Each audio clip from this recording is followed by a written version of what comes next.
Que alegria saber que você, professor, professora da Escola Bíblica Dominical, está aqui comigo para nós trabalharmos uma atividade, para ajudarmos os nossos alunos e, por que não dizer, nós também sempre ganhamos, não é? Esta atividade para nós nos engajarmos mais com o texto bíblico, com o aprendizado desta lição. Este seria a tarefa já completa. Este material todo está disponibilizado para você baixar aqui na descrição do nosso vídeo. Temos a estátua aqui, né? Em 625 a.C., a cabeça de ouro é o Império Babilônico. Este foi o período que eles foram ao cativeiro. Claro que aqui está omitido a parte de Israel indo ao cativeiro da Assíria, que foi um pouco antes disso aqui. O Império Babilônico, ou o cativeiro babilônico, é aquele que é mais falado, é tal das 70 semanas de Daniel e aquela coisa toda, não é? Foi quando o povo de Judá, no caso, foi ao cativeiro. Neste tempo, você vai encontrar na Bíblia os livros de reis, as crônicas, que é a mesma coisa de reis, porque são as crônicas dos reis, e os profetas. Com exceção de 3 profetas,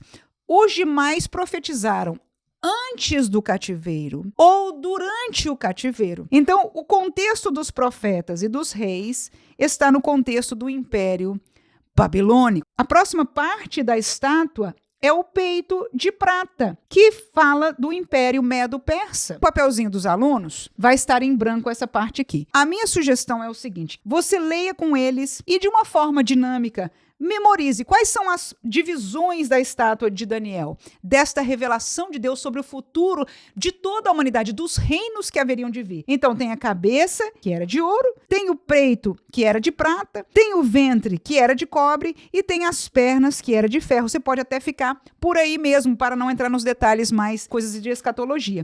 Então, vamos repetir, e nós repetimos com os alunos. Então, cada uma destas partes representa um império que foram a grande potência mundial do mundo antigo. Então, o Império Babilônico, depois o Medo-Persa ganhou em guerra e tomou grande parte do território, então tornaram-se o grande Império Mundial. Depois o Império Grego, que também, desta mesma maneira, ganhando por guerras, tomou, né, o Medo-Persa, e por último o Império Romano. Quando nós entendermos aqui, então agora nós vamos conectar com o livro de Esther e a realidade que nós estudamos nessa lição, que é a questão da ida ao cativeiro, da volta ao cativeiro, tudo isso. Então, aqui nós apresentamos já com resposta.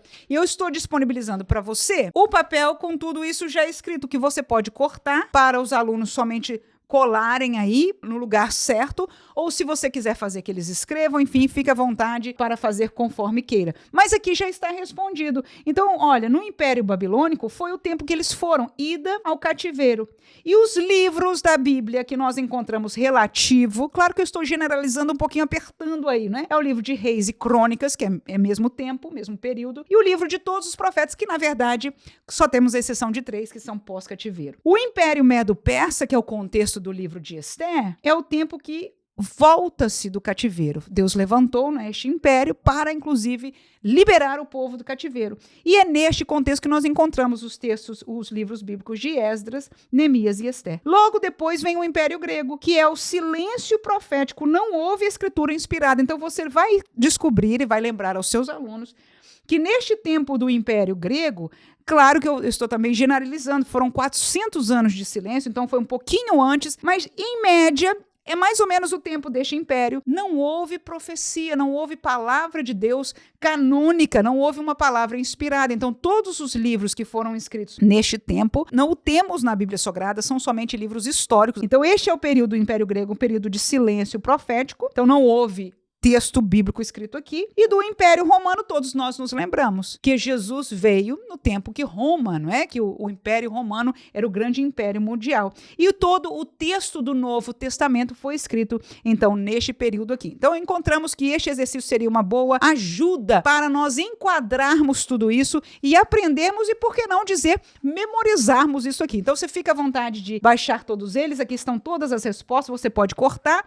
E aí, o que eu faria é exatamente isso, eu dizer, olha, depois que você reconhecer tudo da estátua, você decidir dar estes aqui cortadinhos, aí você diz, irmãos, tente colocar aí qual destes períodos foi a ida ao cativeiro, a volta ao cativeiro e os livros, para eles colocarem, né, tentarem lá acertar. Depois você dá a resposta e alguns vão estar corrigindo aí, não é? Mas tanto não só o período de ida do cativeiro, volta do cativeiro, silêncio profético e o tempo de Jesus, mas os livros que foram escritos neste período é um bom exercício, um bom aprendizado e eu espero em Deus que possa ser de bênção para a sua aula. Quando fazer isso, a minha sugestão é que seja no princípio da aula ou no final dela, se você for daqueles que conseguem terminar, gerenciar bem o tempo, porque infelizmente às vezes a gente não gerencia e passa, fica um assunto complicado. Ainda que este exercício, ele possa ser colocado em verdade em 3 lugares. No princípio de introdução para um aprendizado mais aberto deste contexto histórico, você pode lê-lo depois do tópico primeiro, fazê-lo depois do tópico segundo, se entender,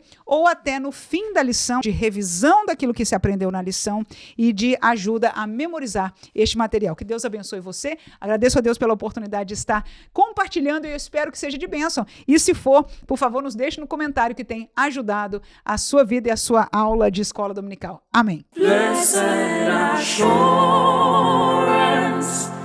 Jesus is